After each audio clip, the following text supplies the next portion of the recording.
Do you hate to plot? I can't do it. I can't do it. I can't do it. Mm-mm. Or are you one of those people that feel completely boxed in by it? Or like you don't really know what you're doing when it comes to plotting? Or like me, are you kind of somewhere in the middle? Like you know you need a plot, but you don't really like doing it because your favorite part is the actual writing, not the planning. Let me give you some tips that are like sneaky plotting for people who hate plotting or aren't good at it or don't want to do it at all. I'm also going to give you a quick tip for how to know exactly what to write next and what will happen in the next scene. It's a really easy little trick you can use. This method of plotting for people who hate plotting is really kind of all about asking questions. So if you look at a plot chart, and I'm going to be referring to this several times in this video, because this is the basic arc of how a story works. It's kind of like a roller coaster with the ups and the downs and the little steps in there. Those are the scenes. Well, all of that is kicked off by something called a catalyst. Other writing instructors call it where the trouble starts or the inciting incident. I prefer to think of it as a catalyst because a catalyst kicks off a big change. That's essentially where your story starts and where the reader really gets invested. The catalyst is also the what if scenario that spurs the entire book idea for you.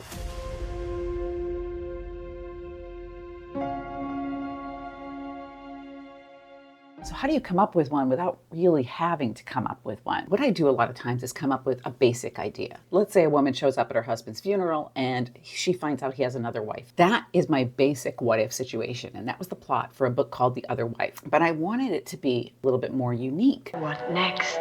What I did was I came up with 6 variations of that because in general, the first 4 or 5 ideas that you have are things that you have seen before or are somewhere embedded in your subconscious. When you go to the 6th one, you're digging a lot deeper.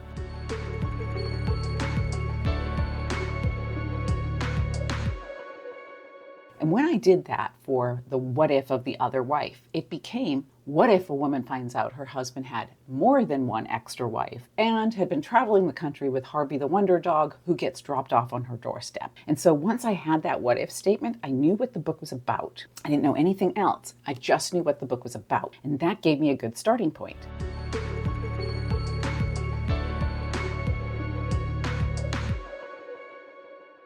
The second thing you do is you write down who would least want to end up in this situation. Not just who would end up in this situation, but who would least want to end up in this situation.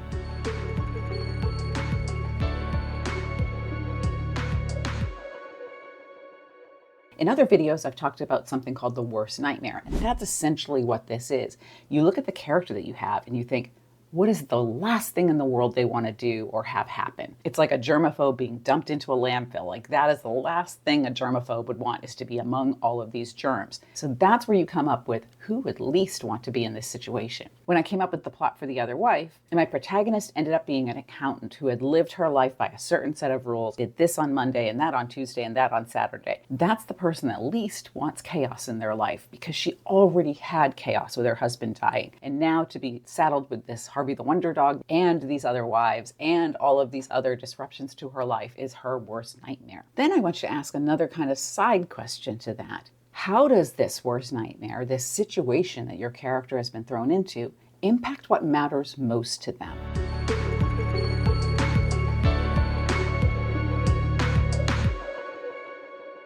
In a book like Janelle Brown's Watch Me Disappear, the reappearance of her mother who had disappeared many years ago makes her question everything that she knows to be true, and she has kind of built this life on the narrative that her father has been telling her. So all of a sudden, a lot of things are at stake. Her sense of self, her sense of reality, and her relationship with her father. So when you figure out how that impacts what matters most to the character, you've added an emotional element in it. You've added something that the character cares about and the reader cares about. In general, what matters most to your character is something that matters a lot to us as people. And so that's what creates that instant connection.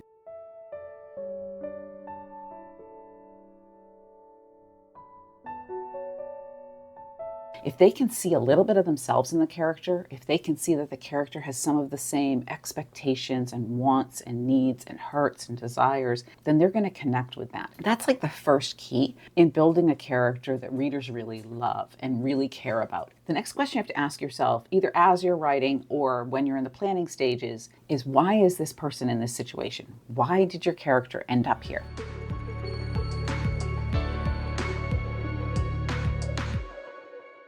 And I have to tell you a little side story that when I was writing The Other Wife, that was probably the hardest question for me to answer. I not only had to figure out why Penny, the protagonist, was in this situation, but I also had to figure out why her husband would do that without making him out to be a villain. I wanted there to be a valid, believable reason for why Dave, her husband, would have married multiple women and why he would have kept this whole life about traveling the country with this dog a secret from his wife. It took probably until about halfway through the book before I actually figured out why. And I'm not going to tell you why because that spoils the whole story. But if you really want to come up with a different reason for why, then again, make that list of 6. Don't go with the first couple ideas that come to mind. Dig a little deeper. When you do that, you start to build in twists and turns for your reader. And when the reader is surprised, the reader is really engaged. They're like, oh, I didn't see that coming.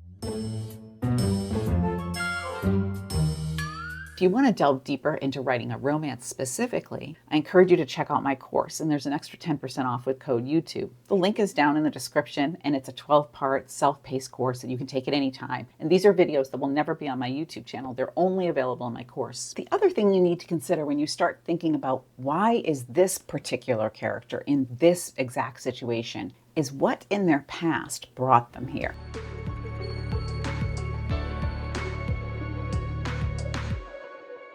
These are just kind of questions that you can discover as you write, which is a lot of the process that I have. I come up with my catalyst, I start writing, and then sort of let the characters talk to me and figure out who they are. In other character videos, I talk about deep emotional wounds. Those are the things that happen to us when we're younger that leave us with a little bit of a traumatic scar. They can be small traumas like being bullied in middle school, or they can be massive traumas like being robbed. Whichever the case, those have a little bit of an impact on us. How we were raised, what our parents were like, how our friends treated us, whether we were the first child or the last child in the family.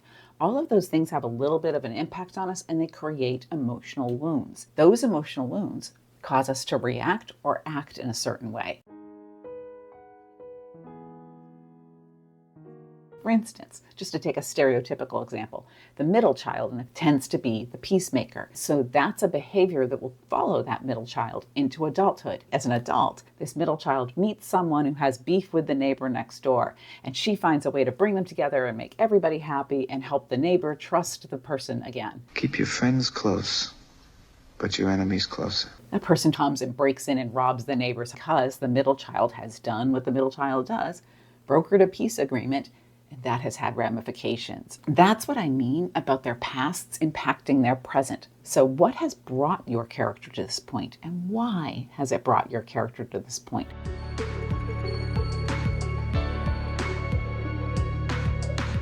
Why do you need to know that? Because what the plot is going to do is make them face all those things, face their fears, face their doubts, face their traumas, and deal with them. And don't worry, I'm going to give you a little tip for exactly how to do that. The other part of your plot that you have to have is roadblocks. So it's basically what is going to get in the character's way.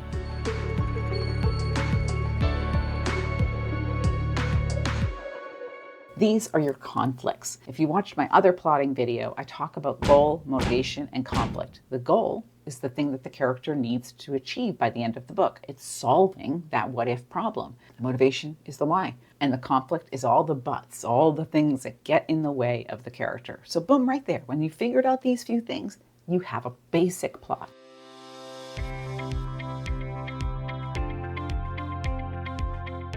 You have a few other things left on the plot chart that you're like, oh my God, what are these? Turning points, black moments, sequels, scenes. How do I figure all that out if I don't like to plan? And I've got you, because I figured out some easy ways to do these. Turning points and black moments are opportunities for the plot to go in a new direction. So here's where that rule of 6 comes in really handy.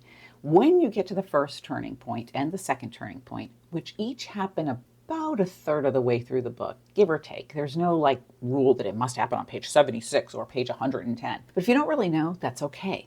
Just listen to your gut. If you're starting to feel like the plot is getting a little repetitive or that they're solving their problems too easily, you're like, turning point. That is your plot twists. How do you come up with those? You list 6 options for how things could go the exact opposite way of what the character expected and what the reader expected.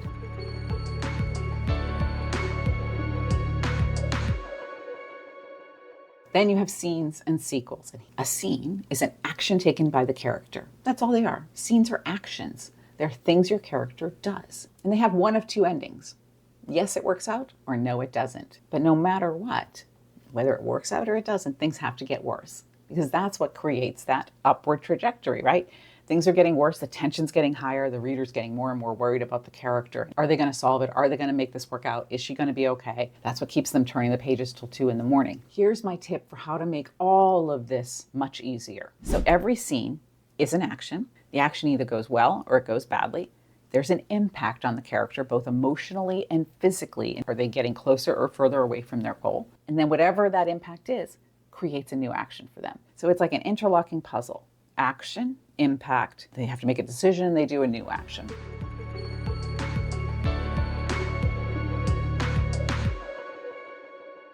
When you get to the end of the scene, you say, what did my character do here? How did it work out? What is the impact on them?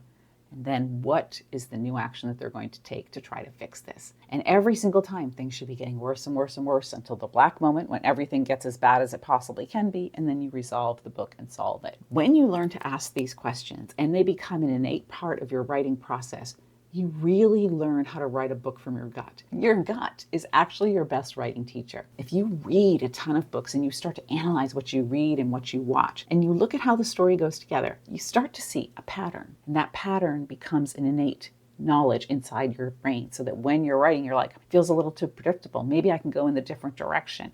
I'm not sure I'm seeing the emotional fallout from this. All of those things that you're sensing and feeling as you write become second nature. Then you create a plot without really plotting. It just comes from your gut and from that second sense that you have developed by reading and writing a lot. Now, if you've gotten all the way to the end of this and you said, you know what, I'm not really the kind of person that wants to ask a lot of these questions. This just seems way too hard for me, and I want something a little bit more structured. I got you. Here's a 6-part series on how to plot a book, because it will delve into the different elements of a plot and exactly how to put them together